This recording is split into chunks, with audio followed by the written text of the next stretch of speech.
आकाशवाणी नागपूर, मेधा नांदेडकर आपल्याला ठळक बातम्या देत आहे।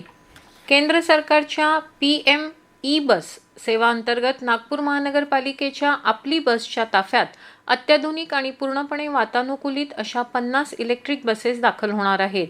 पंतप्रधान नरेंद्र मोदी यांच्या हस्ते येत्या शनिवारी 14 फेब्रुवारी रोजी दुपारी 12:30 वाजता PM ई बस सेवा कोराडी आगार इथं आभासी पद्धतीनं या बसेसचं लोकार्पण केलं जाणार आहे।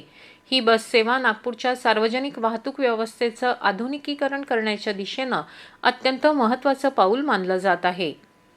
नागपूर जिल्ह्यातील कायदा आणि सुव्यवस्था अधिक मजबूत करण्यासाठी जिल्ह्यातील 12 पोलीस ठाण्यांच्या कार्यक्षेत्रातील हद्दी अधिकृतपणे निश्चित करण्यात आल्या असून याबाबतची अधिसूचना महाराष्ट्र शासनाच्या राजपत्रात प्रसिद्ध करण्यात आली आहे। गृह विभागानं जाहीर केलेल्या अधिसूचनेनुसार कळमेश्वर, सावनेर व केळवद, काटोल आणि मोहपा, मौदा आणि वडोदा, कुही आणि उमरेड, बुटीबोरी, हिंगणा, नागपूर शहर तसंच पाचगाव या पोलीस ठाण्यांच्या हद्दी स्पष्ट करण्यात आल्या आहेत। भंडारा जिल्ह्यात नवजात बालिकेच्या विक्रीचा धक्कादायक प्रकार उघडकीस आला आहे। स्वयंसेवी संस्थेच्या मदतीनं 10 दिवसांच्या चिमुकलीला उपचारासाठी नागपूरला पाठवत असल्याचे सांगून तिची 2.5 लाख रुपयात विक्री करण्यात आल्याचा आरोप आहे। या संपूर्ण रॅकेटचा सूत्रधार गोंदिया येथील एक नामांकित डॉक्टर असल्याची माहिती समोर आली असून त्याच्यासह 5 जणांवर गुन्हा दाखल करण्यात आला आहे।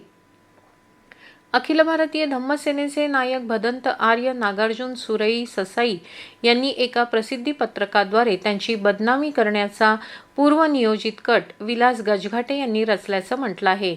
गजघाटे जे डॉ. बाबासाहेब आंबेडकर स्मारक समिती दीक्षाभूमीचे सदस्य आहेत, त्यांनी स्मारक समितीच्या प्रश्नावर बैठक बोलावून चर्चा करता आली असती, परंतु तसे न करता सामाजिक माध्यमांवर व्हिडिओ दाखवून बदनामी केली आहे।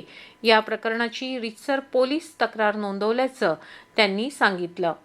याबरोबरच हे ठळक बातमीपत्र संपलं। या पुढील बातमीपत्र आपण उद्या सकाळी 10:58 ऐकू शकाल। नमस्कार।